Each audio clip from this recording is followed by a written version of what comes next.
First of all, thank you very much for having me involved. I've been watching from the sidelines with mentoring men since last year when Australian Men's Health Forum introduced me to sort of the wider world of men's health in Australia, which I found particularly exciting, a little bit daunting, a little bit disappointing in some way, hearing stories about how many wonderful groups there were out there and that have been trying to make a difference for so long that struggle to find traction and to find funding. So I came away from that time at the end of last year really energised, but also a little bit down and trying to think of ways that we can work together to do things a little bit more systematically. Anyway, digressing early. I'm down here in Kiama. I was lucky enough to grow up in Kiama and do all of my schooling here. I'm a typical Kiama kid with my dad working at the steelworks at Port Kembla Steelworks and my mum being a teacher, which accounts for probably half of Kiama, I reckon, through the 70s and 80s and 90s. Very, very lucky, very loving family. My mum and dad, beautiful people. And to grow up in this town and surf and play tennis and football was a real privilege.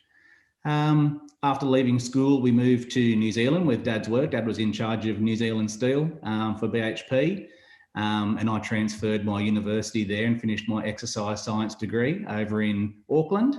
From then we moved to the US, so I was 21 at this stage, and I then bounced around for a couple of years, enjoying myself tennis coaching in Boston during the summers and ski instructing in Canada during the winters, and making a general nuisance of myself in some part of the world in the times between, but really having some lovely adventures. Did summer camp a couple of times and met some absolutely wonderful people from around the globe, and then based in the States as well. We unfortunately lost my dad in a car accident when I was 23 in 1999 on his way to work one morning in the snow.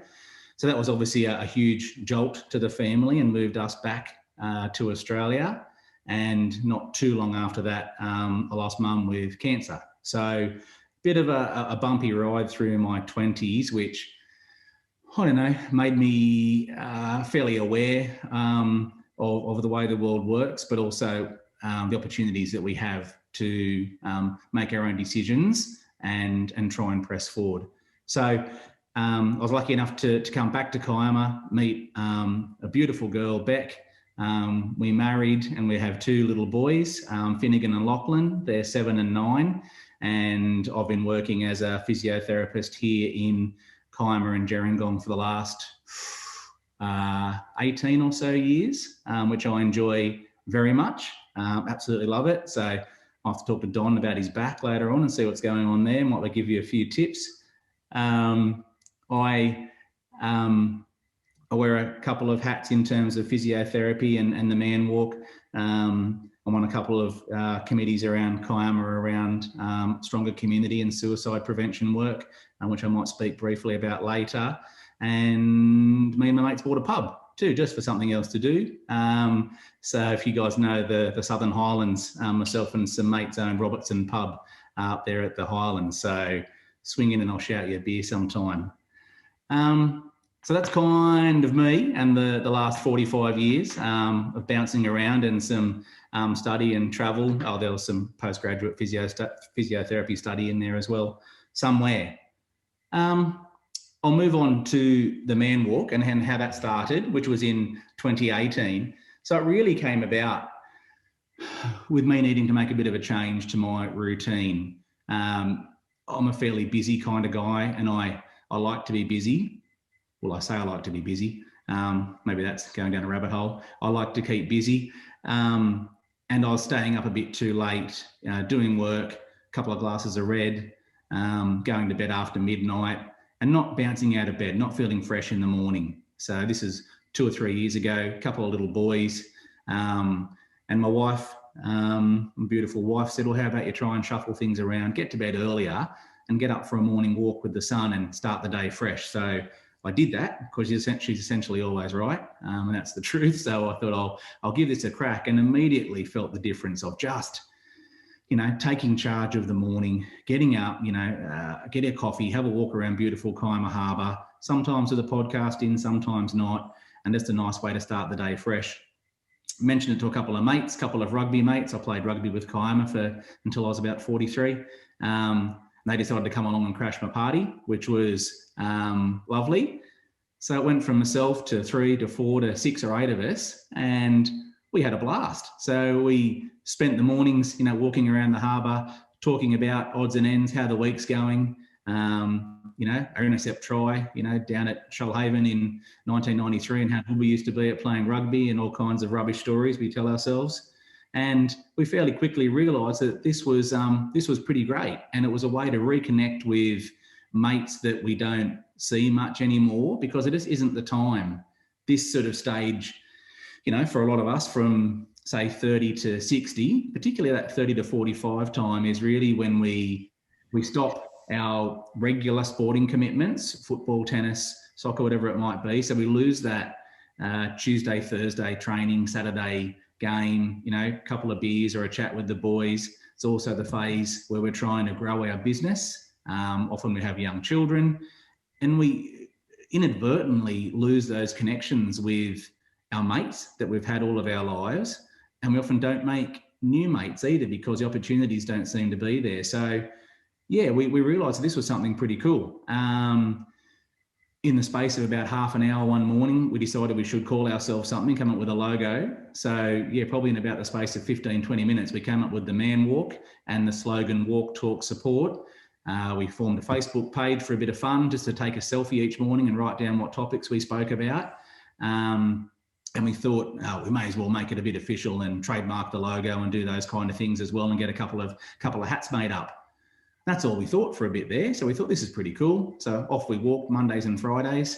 Then one of our mates moved to Wollongong and said, could I start a Man Walk in Wollongong? Yep, of course, we said. Set up a separate Facebook group for him. A bloke from Coolangatta, lovely pastor up there named Marty, reached out and sort of saw what we were doing and said he had some blokes in need up there. Could he start a Coolangatta Man Walk? So we helped him facilitate that. Again, just sort of winging it.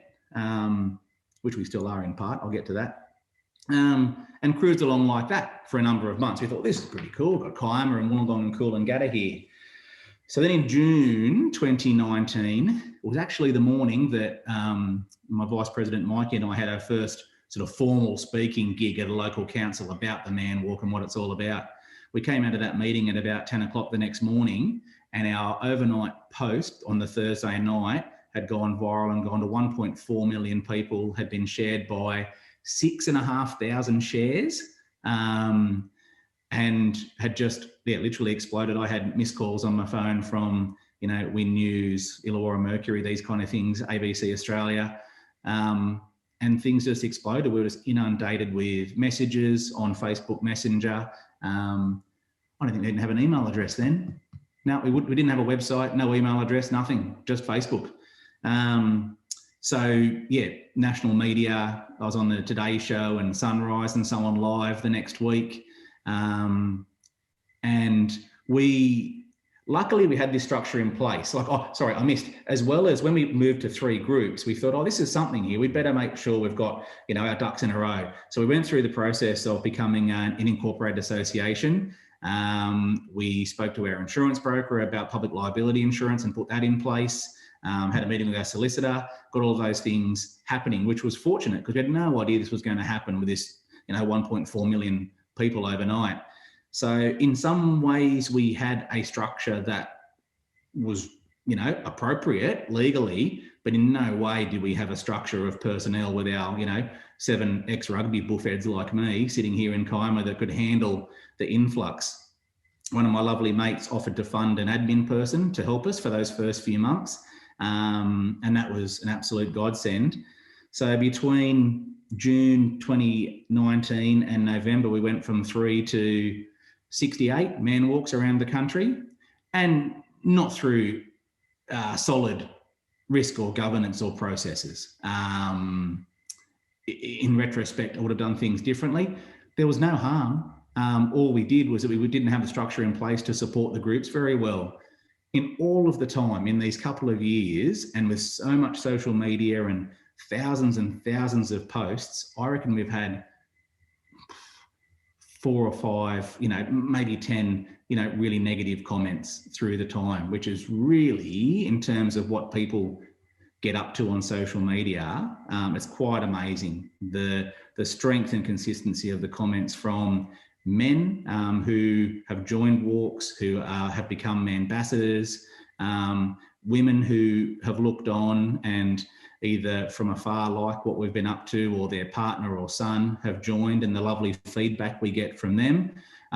Ladies are able to join a separate Facebook group called Women of the Man Walk. I'm not part of that. One of our female colleagues oversees that. There's no need for me to be part of that group and seeing what the ladies are talking about, but Danny does report back to me and sometimes gives me some screenshots about some of the content, and yeah, some beautiful messages in there about what some of the, their blokes are getting from it. So that was kind of the viral bit in June 2019, and we pumped along. We then went through a process with some help of having some strategic planning sessions so we could really identify where we're at, our mission and vision and our goals. A couple of little pics there, positive and inclusive environment for them to get together and walk and talk.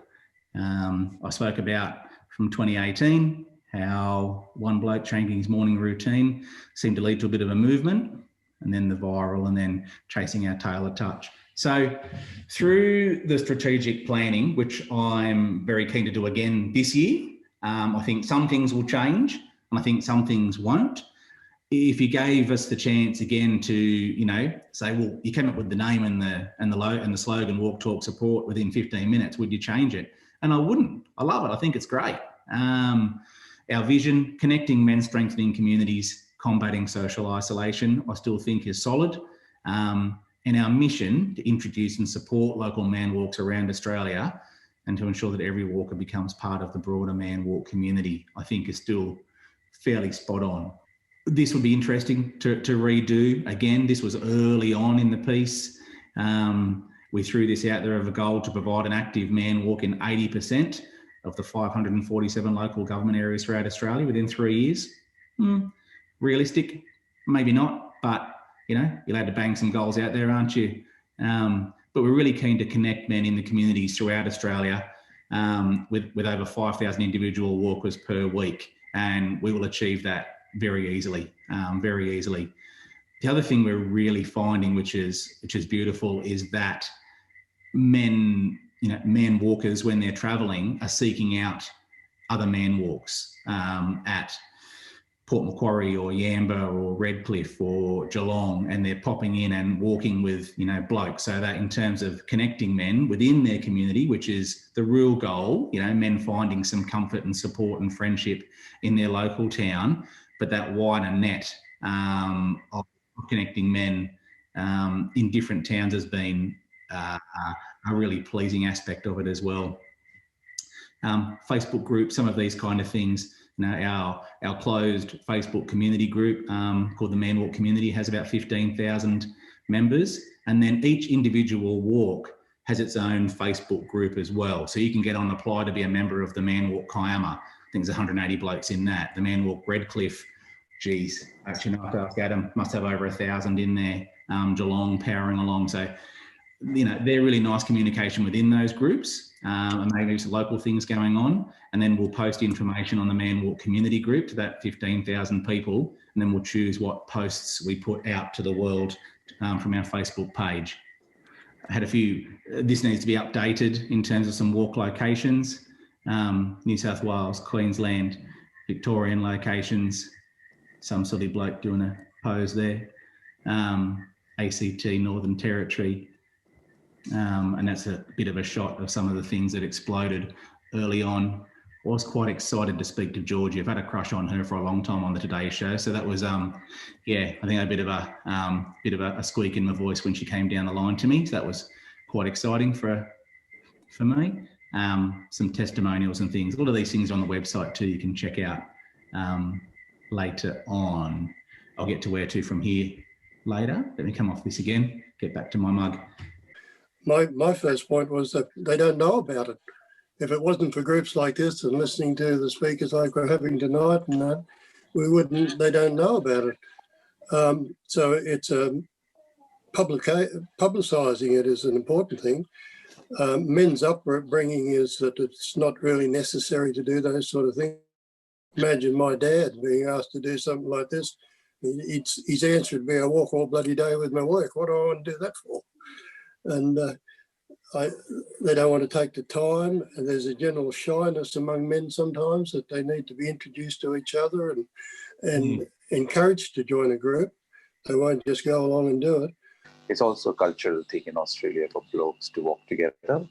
I mean, they can go cycling and golfing together, but they don't want to be seen walking together. But I have seen two ladies walking together. That's fine. So it's also the cultural thing as opposed to where I come from. Men walking together. You know what? I reckon 90% of us blokes in Australia are past that. You know, we had a couple of comments, you know, a couple of my mates, you know, or blokes I know in Kiama. Hey, boys, do you want to come for a man walk? And so what some of the comments have been, oh, well, I don't have any mental health problems, so I don't need to come for a walk. I said, I'm not talking about that. We're going for a walk. Then a couple of, you know, one of the very few negative feedback on social media was, what are you blokes gay? Do you go and hold hands and have a walk, do you? So we were back, you know, something nice like, you know, man walks for everybody. We walk and talk side by side and share ideas and have some fun. So no, that has been not an issue in terms of that. I know culturally and, you know, with us blokes, yeah, you might have often felt a bit funny about going for a walk with a bloke. But you know what? I reckon we're moving past that fairly strongly. Look, the man walk isn't for everybody. If it's not their cup of tea, if they don't feel comfortable with it just yet, all good, you know. That's the beauty of the man walk. It's, you know, it's simple, it's free, it's regular. You don't have to sign up. There's no judgment. You don't have to talk to anybody. You know, you don't have to talk about your feelings. Absolutely 99% of the stuff we talk about is absolute crap. We sort of had a second year sort of chippy carpenter walking with a sort of a pub drummer, musician and a doctor. And they were just walking together, the three guys, and they were talking about the price of petrol, I think. And that was a really interesting, eye-opening thing for me, that conversation would not normally happen with those three guys unless it was a grandfather, father, grandson kind of scenario, that sort of demographic and dynamics in that conversation wouldn't normally happen. So a lot of our community connection is with the partners that are trying to push their husbands and their dads and their brothers and the likes to get out and form these little community groups that we've got going. So it's social media has been a massive one for us so far as a driver. There's no specific agenda there. Is that something that is an important part of your communication? It is. We struggled early on, particularly with that big media push, I guess trying to label us as a mental health group. We got a bit scared and we tried to distance ourselves from that, saying, no, we're not a mental health group. You know, we're effectively a secretarial hub that organises blokes to get together for a walk and a talk. You know, here's the location. If there isn't one near you, we'll help you start one. Look, are we a mental health group? Yeah, probably. We don't promote ourselves as a mental health group. People don't turn up thinking someone's going to ask them about their feelings and ask them how they are and make them talk about something that maybe they don't want to. This is going to be a beautiful way to work towards a partnership with Mentoring Men, because the downside of that is if someone does want to have a really specific conversation, there may or may not be a bloke on that man walk who is equipped to answer the questions and point them in the right direction well. We started going into question 1 and question 2. I guess they're all interrelated, but I think the biggest thing was ultimately how do you bring it in? You got to get through all the logistics of what's the time. Is it following? I mean, if you're just meeting up with a bunch of your local neighbors or colleagues, I mean, we used to do exactly that, but we didn't label it a man walk and we didn't know what the template was for a man walk, but we walked and we were men. So I guess we were on a man walk. But it was, you know, that kind of idea. So yeah, the biggest thing is commitment. And that's probably most men's biggest issue. I know it's one of mine is, you got to actually make the commitment that you're going to do this thing and you're going to do it in repetitive fashion. Building it into your exercise program. I mean, you could talk about it. That's not usually going to be the lure, because you get the guys who are all mammals and they're out there on their bikes and they're up at 5:30 and they don't need this. They've got their own thing going on. And then you got people who are like, yeah, nah, I'm not doing that. So I think it's more or less how you position it with your neighbors. And I know I was saying I've got probably a half dozen in my street who would, they'd probably do it. But logistics is the hardest part. You're not booking a spot or anything. Is that correct? Yeah, that's correct. It's there's a distinct lack of commitment. It's which I think has again been a big part of the growth and the success of the Man Walk. It counts against us, and we can say, "Oh, how many blokes walked last Friday?" I don't know. No judgment, no commitment, no sign up. Seems to be a big part of the growth. Yeah, fantastic, and obviously a key part of the appeal. You just mentioned man ambassadors. Mark H, you were asking a little bit more about that. What does a man ambassador do as opposed to a regular walker? The man ambassador is effectively the leader of the group. They're our point of contact. They're the person that's reached out and asked if they can start a man walk in their location. So they're the person that we've had a phone conversation with, gone through some risk assessment with, and they're the only person for that group at the moment that we have their full name, email address, and phone number. How could you incorporate and include the Man Walk into either your mentoring relationship or any other kind of relationship? Did you manage to cover that, or did you have other areas that you wanted to share? Who's got something for us, please? So a few words. We felt that there was a strong synergy between the two. We felt that the whole concept of walking and talking is great. The casualness of what Mark's put together is very appealing to a lot of men, not to feel tied in. But by the same token, we were talking also about, and I just threw this into the mix, and it resonated with some, that a lot of men end up becoming isolated purely and simply because their relationships come to an end. And all of a sudden their social network has moved with the wife and they're out on their own. And this is where something along the lines of what Mark has created is so powerful, because immediately can build up those connections. Where mentoring men fits in with that is, of course, if it goes beyond just the general conversation of something that is possibly a little deeper than the support that somebody has been trained through this process, becomes really valuable. I mentioned that I actually caught up with my mentee today, and I have a bit of a long-term agenda with him, nothing strict, nothing formal, but we are working towards something by catching up on our regular, sometimes irregular occasions. So, but we think the two fit very, very neatly together. There was this big report that came out about 2014 called the Men's Social Connection Report. It was looking at where men keep their connections, where they lose them. And one of the standouts was that men lose connection with other men when their sporting career comes to an end. Say they get an injury or something, so they no longer turn up at the club. And that's where they get really isolated. And then you were talking about how, you're an old rugby guy and you have these rugby guys. I just thought fantastic. A lot of guys, they leave their footy clubs and they sort of wander and float. And anyway, just the comment around that the research is around that from, I suppose, a few years back now. And your own story, that there seems to be such a synergy around it.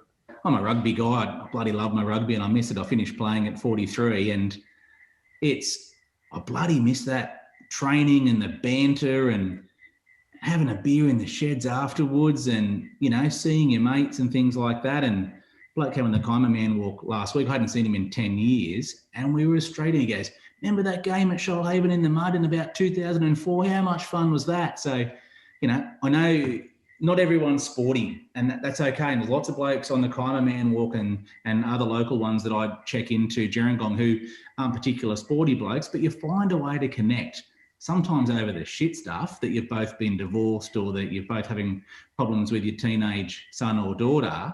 So sometimes it's that, but sometimes it's you're both grew up in Cowra, and you had the same doctor. That's another story for another day. So fantastic, good. Yeah, thank you guys. Thank you to everybody from those feedback sessions. I'm glad you had a good series of conversations there. So over to you to pick up the tail end.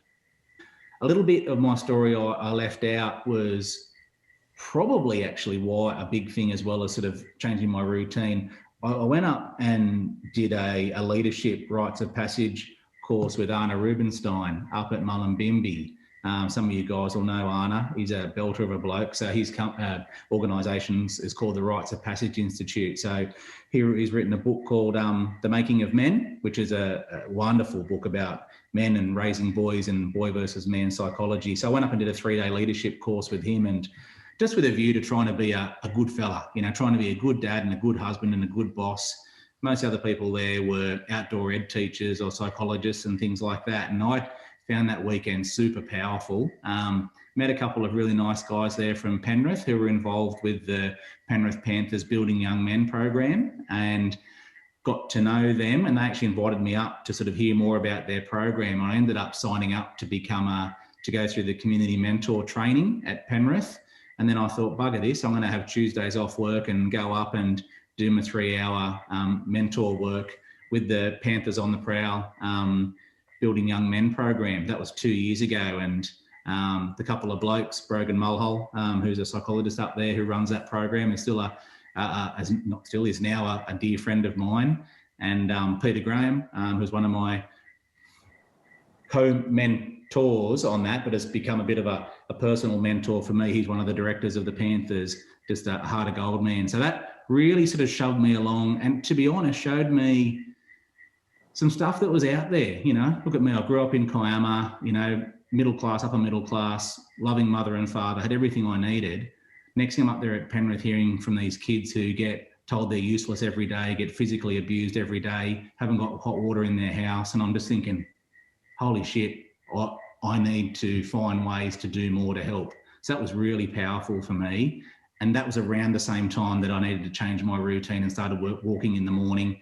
And then the man walk sort of came from there. So that was just a tiny bit about what I was going through at the time. Look, I haven't got a heap more to say. I'm really pleased and proud of what the Man Walk has become. It's not just me. There's 7 men on the committee that work really, really hard. What we need to move towards is a stronger structure. As you can see, we've bumbled our way along. We got lucky, 1.4 million people overnight, please. You'd pay hundreds of thousands for that, wouldn't you, if you're an organisation? And we've managed it okay. Could we have done it better? Oh, a shitload better. If we had people in place and if we had a CEO to help guide us in this space, we could have powered along. But you know what? By the end of this year, we will have a process in place where we'll have found corporate support for 150, 200 grand to find and appoint a CEO and a full-time admin person, put a board in place and have the committee sit over here. Again, knucklehead me isn't having to do a fair amount of the work and make the decisions. I've made this commitment to the committee that I'm going to make this happen this year, because we've started something here that is pretty powerful and doing something pretty great in Australia.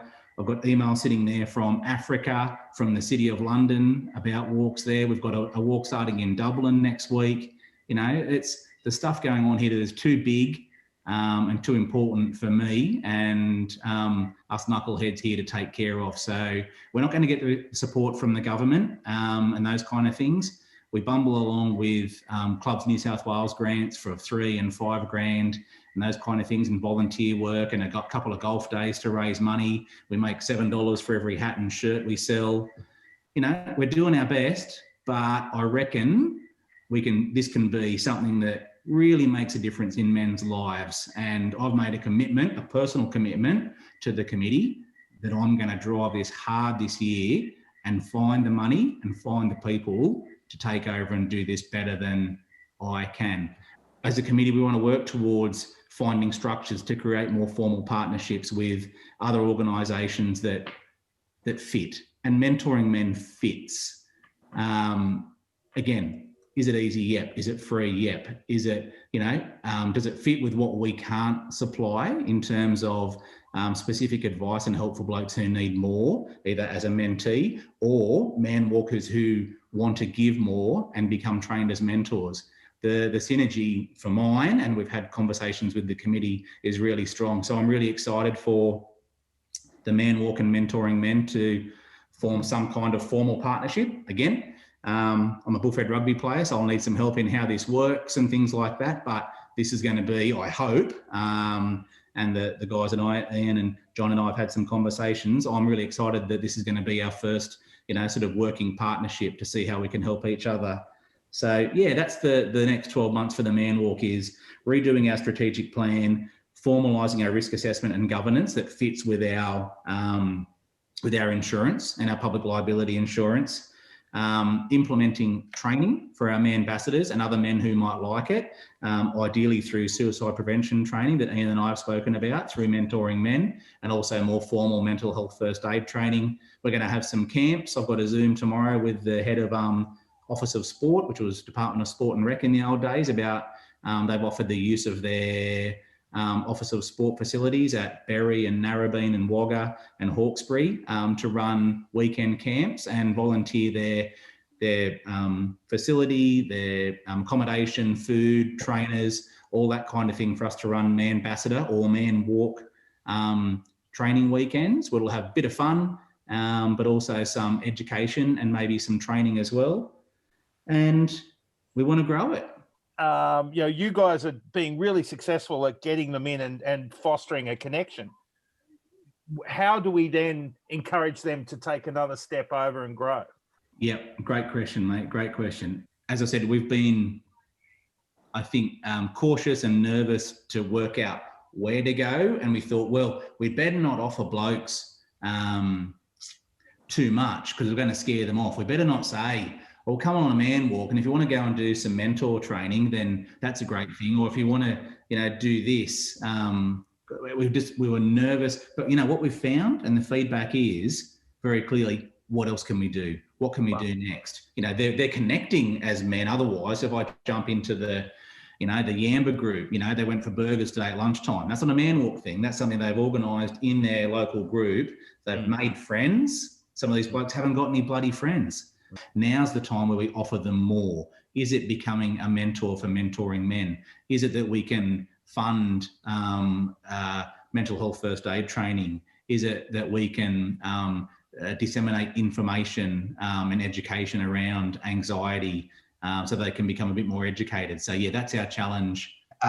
Has the Man Walk engaged with these non-Caucasian communities? Like a lot of the issues that we see are with new migrants and with refugees and these other guys who may have had some stress and different culture, maybe different language, other challenges. Has that been a target for you, Mark, at all? Not at all, mate.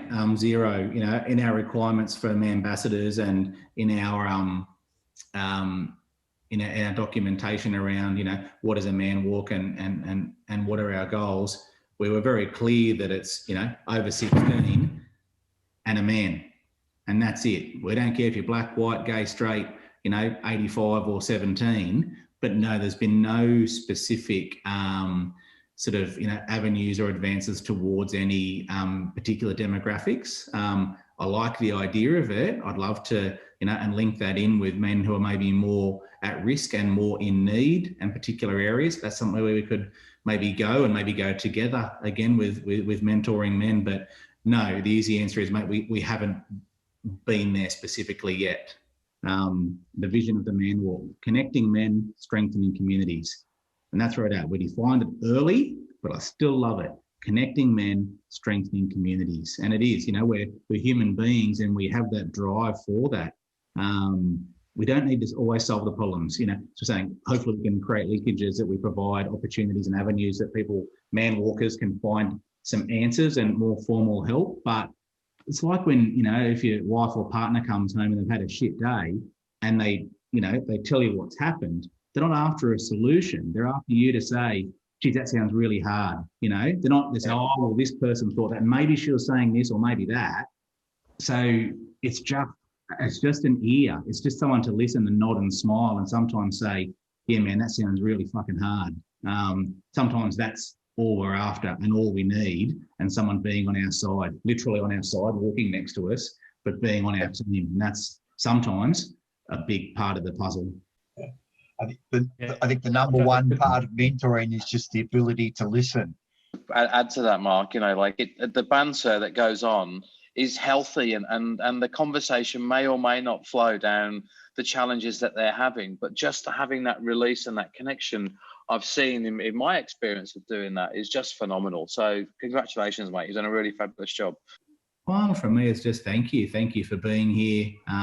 Thanks to a couple of my ambassadors, Jason, Ash, for tuning in. We're really appreciative of the support and the connection with Mentoring Men, and we'll have some really specific conversations over the coming weeks about how we can work together. The synergy is there. So I think we all feel that, and I'm really excited to form a particular partnership. And thanks for all the work that you men do in the community, and let's just keep pushing and make a difference. Hey, little bits make a big bloody difference. So yeah, thank you. I just like seeing people connect and get together and get a bit of a bloody boost. Yeah, we're not here for long. We've got to make the most of this time.